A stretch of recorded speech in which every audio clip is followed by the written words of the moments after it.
자, 18학년도 6월 모평입니다. 다음은 학생 A가 원소의 주기적 성질을 학습한 후 이를 토대로 수행한 탐구 활동이다. 가설을 보니까 바닥 상태 이주기 원자에서 가장 바깥 전자 껍질에 있는 전자수가 X일 때 땡땡 이온화 에너지는 급격하게 증가한다. 자, 이걸 보면은 일단은 여러분이 떠올려야 되는 게 이런 겁니다. 뭐 얘는 이주기라고 했지만 내가 기본 강의에서 마그네슘을 예시로 한번 했었는데, 자, 마그네슘 같은 경우는 자, 이거 마그네슘이라고 했을 때 뭐 당연히 핵은 있을 거고, 그 다음에 껍질이 몇 개? 껍질 3개를 가지고 있어야 되죠. 그지? 마그네슘은 3주기니까. 자, 그리고 바깥쪽에 전자가 2개가 있고요. 그 다음에 안쪽에 전자 8개, 그 다음에 맨 안쪽 껍질에 전자 2개가 있을 겁니다.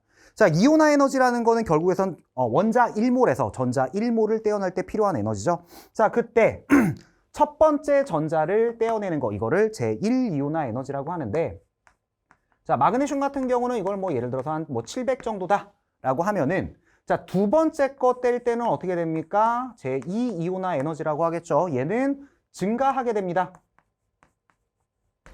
자, 이온화 에너지, 순차적 이온화 에너지는 전자를 떼어낼 때마다 증가할 수밖에 없어요. 왜? 전자를 떼어내게 되면은 핵전하는 그대로인데 전자 반발력이 감소를 하기 때문에 전자 반발력이 감소하면서 점점 떼어내기 힘들어지죠. 자, 어찌됐든 마그네슘 같은 경우는 바깥쪽 전자 2개가 날아가면 이제 어떻게 됩니까? 바깥쪽 껍질이 싹 하고 날아가게 되겠죠. 그치? 그럼 이제 전자 어디서 떼야 돼? 안쪽에서부터 이제 다시 떼야 됩니다. 자, 그런데 문제는 이거지. 자, 바깥쪽에 있던 전자를 뗄 때는 핵으로부터 거리가 충분히 멀었단 말이야. 그러면 전기력이 약했을 거야. 근데 안쪽으로 들어오면서 이제 어떻게 됐습니까? 핵과 가까워졌지. 그러니까 전기적 인력이 세지면서 전기력이 강해졌겠네요. 그러면 떼기 힘들어지겠죠. 자, 그러다 보니까 제3이온화 에너지는 뭐 7,000, 뭐 8,000 이런 식으로 폭등을 하게 됩니다.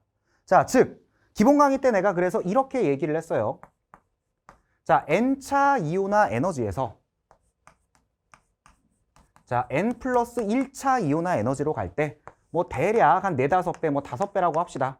뭐 5배 이상 혹은 4배 이상 폭등을 하게 되면은 얘는 뭐다? 최외곽 전자가 N개인 거다.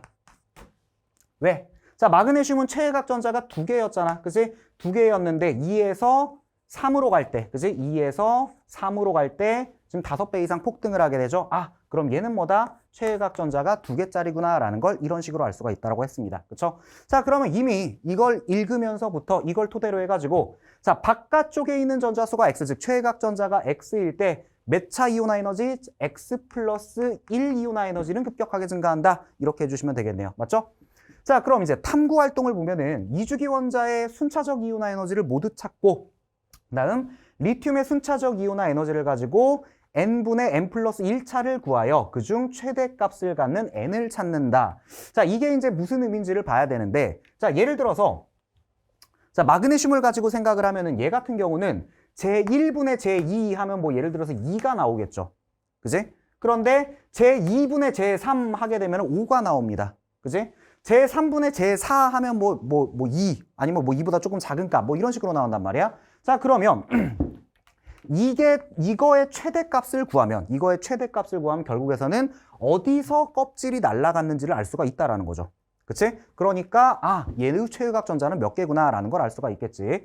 자, 그럼 어쨌든 그럼 다 해서 나머지 원자에 대해 나를 반복한다라 그랬습니다. 자, 그래서 탐구 결과가 짜라라라라 나와 있네요. 그치?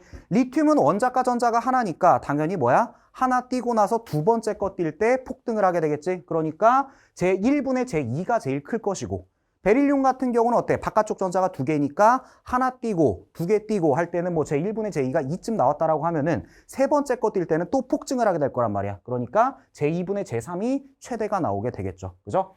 이런 실험이구나 라는 걸 알았으면 이제 자, A의 가설이 옳다는 결론을 얻었을 때 이에 대한 설명으로 옳은 거 가보겠습니다. 기억?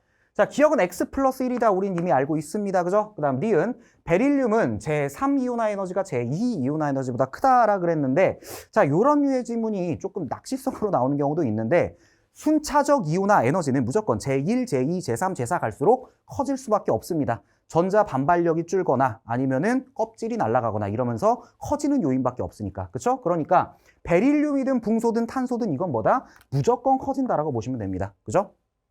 그다음 디귿에서 n차분의 n 플러스 1차가 최대인 n이 6인 원자의 원자가 전자는 7이다라 그랬는데 자, 요거분의 요거가 최대값이 6이랍니다. 그러면 바깥쪽 전자 몇 개다? 6개라는 걸 알 수가 있죠. 7개가 아니라 그거는 여기에도 이미 나와 있습니다. 그렇죠? 그러니까 이거는 뭐다? 틀린 질문 되겠네요. 답은 3번 되겠습니다.